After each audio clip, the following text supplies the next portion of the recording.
A oposição anunciou oficialmente a retomada da obstrução, já a partir de amanhã na Câmara dos Deputados, como uma forma de pressionar Hugo Motta a pautar a votação de urgência do projeto da anistia. A bancada do PL se reuniu na noite desta segunda-feira para definir como será esse movimento, que ganhou a adesão do Partido Novo, e destacou que as comissões de Agricultura, Relações Exteriores, Segurança Pública, Turismo e Saúde serão paralisadas e não haverá votação de requerimentos. O líder da sigla na Câmara, deputado Sóstenes Cavalcante, afirmou que os parlamentares da oposição cogitam fazer até uma greve de fome no plenário da casa, afirmando que se a estratégia de Glauber Braga deu certo, levando Motta a negociar, para eles também deve dar certo. Chamar o Cristiano Beraldo, agora o outro lado da moeda, né? A oposição pensando nas alternativas para conseguir votar aquele requerimento de urgência e cogitam até uma greve de fome à la Glauber Braga. Pelo visto a oposição está assistindo os pingos nos is, porque essa ideia nós colocamos aqui, acho que semana passada. Agora, eu não vejo a oposição reagir à altura do que está acontecendo no Brasil. Porque essa discussão da anistia, ela não trata simplesmente da correção de uma pena excessiva aplicada a manifestantes do 8 de janeiro. Ela trata de muito mais do que isso. Ela trata do uso da estrutura pública brasileira, das instituições brasileiras, para agradar amigos e atacar inimigos, para transformar o Brasil naquele ambiente institucional em que manda quem pode, obedece quem tem juízo.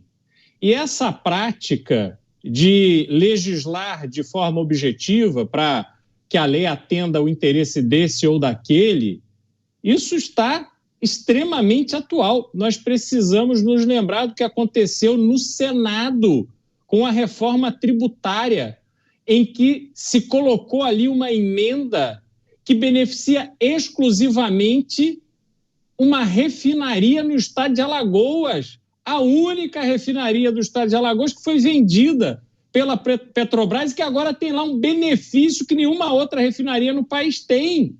Por quê? Porque o relator era do Amazonas. Então essas coisas são aprovadas e fica tudo por isso mesmo. A institucionalidade brasileira, ela foi jogada na privada e foi dado descarga. Esqueçam isso. Não existe mais institucionalidade. Portanto, a defesa da moral na política tem que partir de alguém. E se não partir desta oposição que aí está, que foi eleita com a expectativa dos eleitores para combater as ideias de esquerda, o mau uso do Estado brasileiro e por aí vai, essa oposição que justificou o apoio que deu, apoio barulhento que deu à candidatura de Hugo Motta e Davi Alcolumbre às presidências da Casa do Congresso. Que satisfação essa oposição está dando agora? Aliás, o Partido Novo lançou, com muito mais dignidade, Marcel Van Hatten. Não teve apoio. Não teve apoio. Preferiram seguir com Hugo Motta. E agora, como é que fica? Falar, fazer vídeo para a rede social, mas e a atuação no Congresso, a atuação parlamentar? De que forma a oposição vai reagir? Porque, por favor, não me venham com esse papinho de que somos minoria, nada podemos fazer. Veja o que o PT fazia na época do PSDB, onde tínhamos a polarização, que hoje a gente usa esse termo tão popular, que na época não era assim, mas era. O PSDB e PT disputavam o governo e o PT, mesmo minoria, fazia ali um barulho danado, porque lutava com convicção. Mas vai perder, então perde. Mas tem que abrir mão disso, daquilo, abra mão, mas lutem. Estão esperando o quê? Emendinha? Não vou fazer nada porque eu quero dinheirinho, porque ano que vem tem eleição. Então vocês não são dignos do voto que receberam. Eu estou impressionado com esta passividade de parlamentares que durante as eleições e nas redes sociais ficam aí bradando e se colocando como grandes heróis patrióticos contra o governo de esquerda, mas na hora que tem a oportunidade de agir, continuam só no blá, blá, blá. Então, realmente, não vamos resolver absolutamente nenhum problema do Brasil com essa dinâmica que está estabelecida. Mota, diante desse movimento que parece que vai ganhar força no Congresso Nacional em torno desse texto alternativo ao PL da anistia, qual deve ser a postura dos parlamentares de oposição? Quais são os caminhos possíveis para além disso, que é quase uma ironia, né? Articulando uma greve de fome, né? Não existe Estado de Direito sem o devido processo legal. Eu acho que essa deve ser a frase, né, o pensamento que deve guiar os nossos congressistas. Eu esperaria que ela guiasse não só os congressistas da oposição. Eu acho que qualquer parlamentar que parar para refletir sobre o que está acontecendo no Brasil hoje vai entender que o que está em jogo é muito mais do que a liberdade de pessoas que não deveriam estar presas. Eu acho que não é difícil extrapolar o que está acontecendo para o futuro e perceber qual vai ser o destino desse país. Tá? O Brasil já mergulhou em inúmeras crises e o que a gente está vendo hoje é mais uma delas. E é nessas horas que nós precisamos de estadistas, pessoas que tenham sobriedade, serenidade, mas coragem e determinação para honrar o mandato que elas receberam dos eleitores. E isso começa com a disposição de descrever de forma correta o que está acontecendo hoje no Brasil. Aí a gente tem que saudar a voz do senador Rogério Marinho, do deputado Sóstenes Cavalcante, do deputado Marcel Van Hatten e tantos outros que não estão deixando se intimidar. Eles sabem que eles estão representando as vozes de dezenas de milhões de brasileiros que contam com os congressistas para, nesse momento de crise, defender a liberdade. Nós falávamos sobre essa articulação da oposição, que chegou a cogitar até greve de fome pela anistia, mas só trazendo daí uma informação em cima do Glauber Braga, tá? A CCJ da Câmara rejeitou o recurso dele e a votação da cassação vai sim a plenário, isso a gente vai acompanhar. Mas você, Dávila, o que deve fazer a oposição diante dessa situação que envolve esse texto alternativo que parece que ganha muita força, né? Tem o aval, tem a rubrica de muita gente aí, né? Bom, primeiro, Caniato, não tem que agir como criança e fazer greve de fome. Tem que agir como oposição e usar os instrumentos do regimento interno da Câmara para agir. É assim que se faz de uma forma objetiva. E aí podemos obstruir matérias, como está dizendo, ou podemos também nos debruçar no projeto que vem do Senado e já preparar uma série de emendas que vão ser apresentadas na Câmara para poder, pelo menos, fazer com que o projeto se pareça mais com aquela proposta inicial da anistia. Isso obrigaria votar, debater.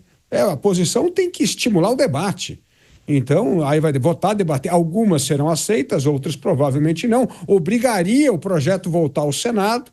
Então, nós temos, pelo menos, a oposição se portando como o adulto na sala. Ou seja, vamos pegar esse projeto que vem sendo feito a 6 mãos. O Mota, você não pode esquecer do Executivo, não. O Executivo está envolvido nessa história também lá no Congresso, no Senado. Não é só o Legislativo e o Judiciário, não. O Executivo também tem a sua mão lá. Então, é pegar esse projeto a 6 mãos. Quando chegar na Câmara, vamos dar o devido tratamento que merece, à luz da autonomia e da visão da oposição. Vamos mexer no projeto, vamos apresentar emenda, vamos modificá-lo. Então, é preciso saber usar as armas do regimento interno da Câmara para poder se posicionar. E, como bem lembrou o Mota, se posicionar como um legislativo independente, que defende a sua autonomia, a sua responsabilidade de aprovar leis, e não de acordo com o gosto de um poder ou do outro poder, mas de acordo com o que é necessário fazer para fazer com que seja feita uma justiça que não foi feita porque a justiça fugiu do seu dever de seguir o devido processo legal. Eu vou passar para o Beraldo, mas rapidamente, Dávila, quando você fala que os congressistas têm que usar as ferramentas disponíveis para entrar no debate e promover mudanças nesse texto, seria para o texto alternativo.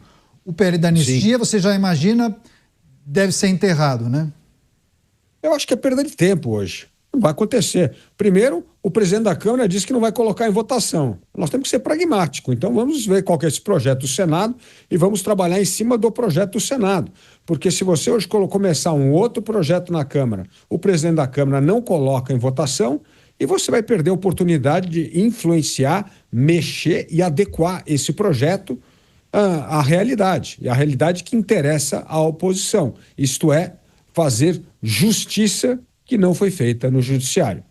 Alessandro Vieira teria admitido, inclusive, Beraldo, a possibilidade desse texto ser alterado durante os debates, durante a tramitação, que isso faz parte do jogo.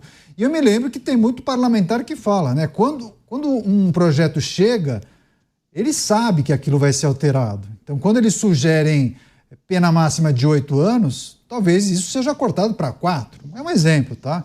E pensando que muitos já cumpriram 2 anos, talvez houvesse uma facilidade em muitos já deixarem as penitenciárias. Enfim, muitos cálculos precisam ser feitos, mas a oposição talvez tenha que compreender que, em relação ao PL da anistia, já era, devemos abraçar esse e tentar mudar no que der? Olha, eu acho que tem 2 aspectos importantes de considerarmos. Primeiro, esse PL do Senado é um PL que claramente demonstra que o da Câmara está inviabilizado. E essa discussão do PL do Senado, ele, por um lado, Caniato, ele pode ter uma negociação ali e, enfim, chegarem ali um denominador comum, mas qual é o problema? As pessoas que estão presas continuarão presas por mais algum tempo. Tá? E aí eu pergunto, teremos eleições no ano que vem. Se for para ter o desgaste político, para aceitar um acordo que não reconheça os excessos que foram cometidos e a gente fique naquela dinâmica do tem excesso, mas é só um pouquinho, para mim isso não serve de absolutamente nada. Peguem esse PL e joguem na lata do lixo. Esperem as eleições e façam alguma coisa a sério, alguma coisa que, do ponto de vista institucional, deste absoluto desequilíbrio que vivemos agora e que está claramente evidenciado nessas sentenças proferidas contra manifestantes de direita que estavam na Praça dos Três Poderes no 8 de janeiro e que, nesse contexto, Caniato, de se querer propor uma alteração da lei para dizer que invasão de prédio público, eu pergunto, por que a quadrilha de índios que depredou o Congresso Nacional há 15 dias não está presa também? Por que em relação a esses índios, que inclusive na mesma noite tiveram audiência com o presidente do Supremo Tribunal Federal, saíram de lá como se desse uma banana para ele e foram fazer quebra-quebra na Praça dos Três Poderes, por que não há comoção da Suprema Corte em relação a esses arruaceiros que igualmente depredaram e colocaram em risco a vida de pessoas que estavam ali protegendo os prédios públicos, sobretudo o prédio do Congresso Nacional? Então, essas perguntas, para as quais não existe resposta lógica, elas, se vão continuar desta forma, que não se vote nada. Que a população lembre que no próximo ano tem eleição e deixe em casa essa mesma turma de covardes que está agora criando uma série de desculpas para não fazer aquilo que eles teriam obrigação de fazer, porque precisam restabelecer o equilíbrio dos poderes no país. Então esse é um aspecto. Aí tem um outro aspecto, Caniato, só para finalizar, que é, não adianta ter discussão na Câmara. O ponto de partida colocado pelo próprio senador Alessandro Vieira é que será aprovado aquilo que o Supremo deixar. Então pode discutir o que for, pode falar 4 anos, o Supremo diz que não, é não, e acabou. Então não há absolutamente nenhuma legitimidade nessa discussão da forma que foi colocada. Então, tem essa questão, né, Mota? Isso que o Beraldo traz no final do comentário dele.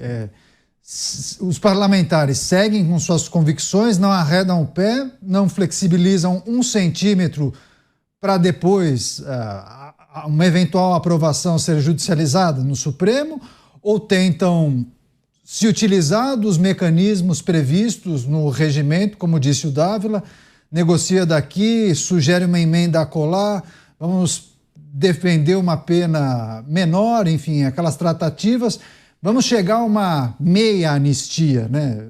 Muito distante daquilo que eles imaginavam. Mas pensando em algo que não será judicializado, que tem o carimbo e o aval dos juristas, é uma encruzilhada, né? Não é, Canhato. Eu acho que numa situação como essa, você tem que pensar baseado nas suas convicções. Você tem que olhar para a situação e fazer uma pergunta muito simples. O que é o certo aqui? Qual é a coisa certa? Porque muitas vezes na vida a gente tem a ilusão de que consegue resolver um problema fazendo a coisa errada. É só dessa vez. É só para resolver essa questão aqui. Depois a gente respira e nunca fica só nessa vez. Tá? Isso na nossa vida pessoal. Imagina quando se trata da história, da vida política de um país. Quantas vezes no Brasil já se fez a coisa errada, achando que o resultado ia ser razoável, só dessa vez. Então eu acho que para os nossos congressistas, a resposta é muito clara. Nós estamos numa situação de flagrante injustiça, que qualquer criança consegue perceber. E o dilema, que não é dilema, você finge que não está vendo a injustiça, você acha uma outra forma de descrever essa injustiça, você aceita que uma nova lei seja criada só para que seja colocado um remendo nessa injustiça e seja criada uma saída honrosa, quando a saída honrosa, na verdade, é fazer justiça? Eu acho que essa pergunta tem uma resposta muito clara. Não, eu acho esse apontamento, essa reflexão feita pelo Mota, né, Dávila, muito importante, sobre esse dilema ético e talvez o caminho muito mais fácil se os parlamentares fizessem essa reflexão, uma pergunta para si próprio, o que é o certo e o que é o errado, né? Talvez fosse muito mais fácil pegar o caminho da anistia, olhando para a problemática e o que é preciso ser feito para tirar essas pessoas de lá. Só que eles não conseguem separar e dissociar as coisas, né, Dávila? Tem vários outros ingredientes impregnados a essa temática como se fosse um sanguessuga ali. Então, tem a questão eleitoral, tem a questão partidária, os arranjos, as leituras diferentes sobre o que é certo e o que é errado. Um baita de um problema pela frente, Dávila. Eu vou responder a pergunta do Mota porque eu acho que é uma pergunta muito importante. Primeiro, você nunca deve fazer o que é errado. Agora, definir o que é certo é muito importante. E aí tem um grande cientista social, o Max Weber, que discutiu isso de uma forma muito importante. Ele dizendo que tem a ética de responsabilidade e a ética de convicção. A ética de convicção é isso, é sempre defender os valores, não importa a consequência. Então você sempre vai defender aqueles determinados valores, não importa qual que é o contexto. A ética de responsabilidade diz que se você exerce um cargo, você deveria levar em consideração a responsabilidade dos seus atos. Ao meu ver, a coisa certa no momento é livrar pessoas que foram condenadas injustamente. Isto é a coisa certa. Nós não podemos, neste caso, a meu ver, se atrelar unicamente à ética de convicção, que ela é muito importante também, e não tem certo e errado. Isso é uma questão de postura. E, em nome de restabelecer a independência dos poderes, nós vamos deixar essas pessoas mofando na cadeia por 8 anos, 14 anos. Não. Se eu fosse parlamentar hoje, eu estivesse no Congresso Nacional, eu ia atuar com o senso de ética, de responsabilidade. A minha responsabilidade é fazer valer o direito que foi negligenciado para essas pessoas e que condenaram essas pessoas indevidamente. E isso não tem nada de errado. Isso é fazer a coisa certa quando se olha pelo ponto de vista da ética de responsabilidade. E a ética de convicção é isso. Não importa qual é o cenário, eu vou defender determinados princípios. Eu acho que a nossa ética de convicção aqui é defender a Constituição, a liberdade e a democracia, que vem sendo vilipendiada justamente por esses poderes que deveriam manter a sua harmonia e independência. Neste caso, é ética de convicção mesmo. Nós não podemos abastardar a democracia brasileira. E é isso o que o Congresso, o Judiciário e o Executivo estão fazendo com as suas ações.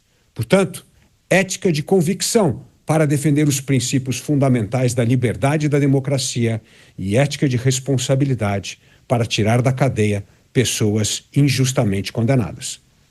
Várias manifestações aqui no nosso chat, as pessoas também participando das análises, enfim, críticas, elogios, sugestões também. Você, Beraldo, quando o Dávila fala dessa ética de responsabilidade, a necessidade de retirar essas pessoas da cadeia o quanto antes, você, quando trouxe a sua análise sobre a possibilidade de vamos esperar, então, não vamos definir nada agora, vamos esperar as eleições até a definição em 2026. Pode parecer ali do lado, pode parecer muito próximo, para quem está fora. Também tem isso, né, Beraldo? Quem está lá dentro tem urgência, né? Claro que tem, claro que tem. E cada dia dentro do cárcere, sobretudo em razão de uma pena desproporcional ao crime cometido, é um tempo excessivo. O ponto é que eu não vejo absolutamente a menor possibilidade de haver, por parte do Supremo Tribunal Federal, apoio, respaldo para uma lei que seja aprovada no Congresso que preveja a liberação desses condenados agora. Isso me parece extremamente evidente, porque se fosse assim, o próprio Supremo Tribunal Federal já teria encontrado o caminho para ele próprio fazer isso. Ele próprio ter os louros de atender ao clamor popular. Mas o Supremo está dando de ombros para isso. O Supremo está simplesmente focado em manter essas pessoas encarceradas e sustentar a sua tese de que elas representam uma consequência, uma efetividade, elas representam a prática de um plano de golpe de Estado que foi produzido dentro do Palácio do Planalto ainda na gestão de Jair Bolsonaro. Quer dizer, não há outra possibilidade, não há outra tese. A tese é única e exclusivamente essa. Então, me parece fantasioso imaginar, depois de todas as oportunidades que teve e declinou de dar outro rumo para este assunto, o Supremo não vai colocar essas pessoas na rua. E para passar pela humilhação de ficar discutindo que o crime, veja bem, porque assim a gente condensa os crimes e não sei o quê, em vez de 16 anos vão ser 8, e faz essa ginástica toda para chegar lá e o Supremo simplesmente repetiu o que já está dizendo. Não. E pronto, essas pessoas ficam encarceradas e se gastou esse cartucho da anistia para absolutamente nada. Então, infelizmente, essas pessoas estão sendo alvo de uma grande injustiça. Isso é um fato concreto. Esta injustiça perdurará por mais algum tempo. E se a população brasileira, ciente dos desequilíbrios evidentes que estamos verificando entre os poderes, não tomar a sua ação efetiva na escolha dos seus representantes na eleição do ano que vem, aí vocês me desculpem, mas está consolidado que aquelas pessoas que estavam ali no 8 de janeiro, achando que estavam protestando e ali lutando por um país melhor, estavam lutando pela causa errada. Foram simplesmente bucha de canhão e vão pagar um preço, alguns muito altos, porque simplesmente apostaram nas ideias das pessoas erradas. Pessoas aqui questionando se a tal obstrução vai surtir efeito, porque colocam a questão que envolve as emendas parlamentares como um ingrediente para dissuadir grande parte de deputados e senadores. E aí o José Alves da Silva elogiando o comentário do Beraldo e a Dair Faciroli Cadê os homens de coragem do Congresso Nacional? Fazendo aqui uma cobrança, né? Você, Mota, acredita que esse enfrentamento, essa postura mais firme dos deputados no Congresso Nacional, não, vamos obstruir, vamos congelar o funcionamento das comissões, a partir de agora não vamos votar absolutamente nada, a não ser que a gente volte a tratar da questão que envolve o PL da anistia. Você de fora, olhando para esse movimento, dá para acreditar? Acredita que é algo que eles podem conseguir alcançar? O tão desejado movimento de pautar aquele requerimento de urgência do PL da anistia? Ou essa página já foi virada? Não, eu acho que ainda há muitas páginas a serem viradas, Canhato. Eu volto para o comentário que eu fiz logo no início, né? Para as questões do devido processo legal, dos crimes impossíveis, das sentenças excessivas. Eu fico pensando, né, se o Congresso resolve se submeter, chega a essa conclusão, não é preciso, vamos soltar as pessoas, nós acreditamos que a única forma é a gente aceitar esse projeto de lei biônico, para usar uma expressão que o Dávila trambolhantemente trouxe aqui recordar. Esse processo biônico. A partir daí, o que o Congresso vai fazer? Cada vez que surgir uma questão polêmica, vamos esperar também que venha um outro projeto biônico? De repente a gente pode economizar dinheiro, mandar os senadores e os deputados para casa. Para quê? A gente recebe direto os projetos lá do outro lado da Praça dos Três Poderes. Essa é a consequência inevitável. Então, eu acho que é isso que os deputados têm que ter em mente. Mais uma vez, o Brasil já esteve em inúmeras situações nas quais você olhava e dizia, agora não tem jeito. Agora o Brasil acabou. Não tem como sair dessa situação. E se saiu dessa situação. Isso sempre envolve a disposição de alguns políticos que se revelam estadistas de correr riscos, de ter coragem, de desafiar, muitas vezes desafiar o consenso, desafiar aqueles que chegam e dizem, olha, se eu fosse você, eu aceitava essa oferta aí, hein? Porque ela não vai durar muito tempo. E eu prestei atenção na explicação que o Dávila deu e eu continuo optando pela ética da convicção. Porque se você tem que perder, que pelo menos você perca seguindo a sua convicção. Porque a vergonha maior é você abrir mão da sua convicção, achando que vai ter um resultado prático e não tem. Vamos lembrar a frase de Winston Churchill, né? Para se referindo àqueles que tentaram criar uma paz com a Alemanha nazista, né? Eles aceitaram a vergonha para não ter a guerra. Agora terão a vergonha e a guerra.